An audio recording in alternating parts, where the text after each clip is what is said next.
राधे राधे। व्रत भक्ति ज्ञान में आपका स्वागत है। आज की इस वीडियो में हम आपको सुनाएंगे कामदा एकादशी व्रत कथा और महात्म्य। अगर आप चैनल पर नए हैं तो चैनल को सब्सक्राइब करें। धर्मराज युधिष्ठिर कहने लगे कि हे भगवान, मैं आपको कोटि कोटि नमस्कार करता हूँ। अब आप कृपा करके चैत्र शुक्ल एकादशी का महात्म्य कहिए। श्री कृष्ण कहने लगे कि हे धर्मराज, यही प्रश्न एक समय राजा दिलीप ने गुरु वशिष्ठ जी से किया था और जो समाधान उन्होंने किया वो सब मैं तुमसे कहता हूँ। प्राचीन काल में भोगीपुर नामक एक नगर था।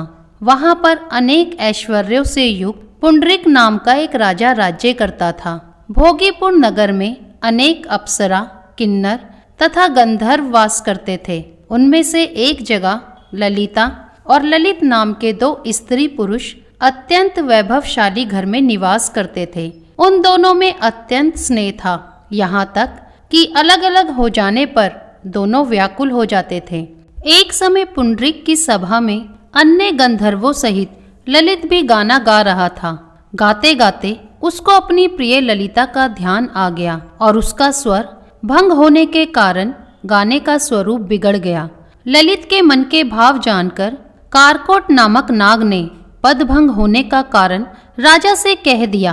तब पुंडरीक ने क्रोधपूर्वक कहा कि तू मेरे सामने गाता हुआ अपनी स्त्री का स्मरण कर रहा है।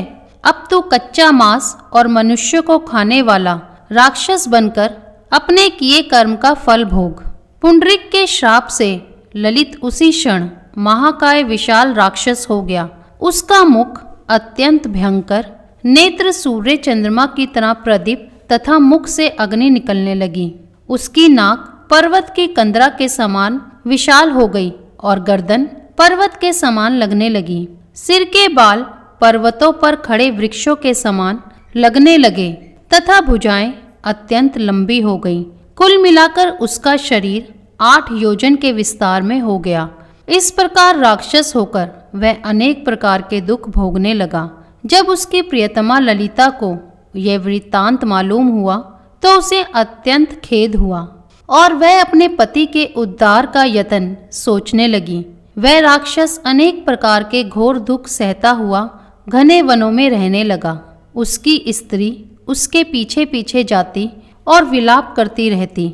एक बार ललिता अपने पति के पीछे घूमती घूमती विंध्याचल पर्वत पर पहुंच गई, जहां पर श्रृंगी ऋषि का आश्रम था। ललिता शीघ्र ही श्रृंगी ऋषि के आश्रम में गई और वहां जाकर विनती भाव से प्रार्थना करने लगी। उसे देखकर श्रृंगी ऋषि बोले, हे सुबगे, तुम कौन हो और यहाँ किस लिए आई हो? ललिता बोली कि हे मुने, मेरा नाम ललिता है। मेरा पति राजा पुंडरीक के श्राप से विशालकाय राक्षस हो गया है। इसका मुझको महान दुख है। उसके उद्धार का कोई उपाय बतलाइए। श्रृंगी ऋषि बोले, हे गंधर्व कन्या, अब चैत्र शुक्ल एकादशी आने वाली है, जिसका नाम कामदा एकादशी है।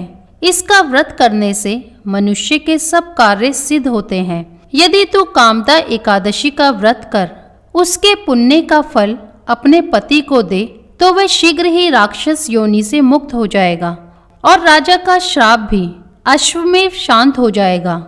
मुनि के ऐसे वचन सुनकर ललिता ने चैत्र शुक्ल एकादशी आने पर उसका व्रत किया और द्वादशी को ब्राह्मणों के सामने अपने व्रत का फल अपने पति को देती हुई भगवान से इस प्रकार प्रार्थना करने लगी, हे प्रभु, मैंने जो ये व्रत किया है इसका फल मेरे पतिदेव को प्राप्त हो जाए, जिससे वह राक्षस योनि से मुक्त हो जाए।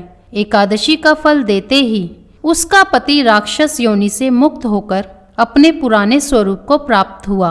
फिर अनेक सुंदर वस्त्राभूषणों से युक्त होकर ललिता के साथ विहार करने लगा। उसके पश्चात वे दोनों विमान में बैठकर स्वर्लोक को चले गए। वशिष्ठ मुनि कहने लगे कि हे राजन, इस व्रत को विधि पूर्वक करने से समस्त पाप नाश हो जाते हैं तथा राक्षस आदि की योनि भी छूट जाती है। संसार में इसके बराबर कोई और दूसरा व्रत नहीं है। इसकी कथा पढ़ने या सुनने से वाजपेय यज्ञ का फल प्राप्त होता है। तो प्रेम से बोलिए, विष्णु भगवान की जय। अगर वीडियो पसंद आई हो तो लाइक शेयर कमेंट करें और चैनल को सब्सक्राइब करना ना भूलें। राधे राधे।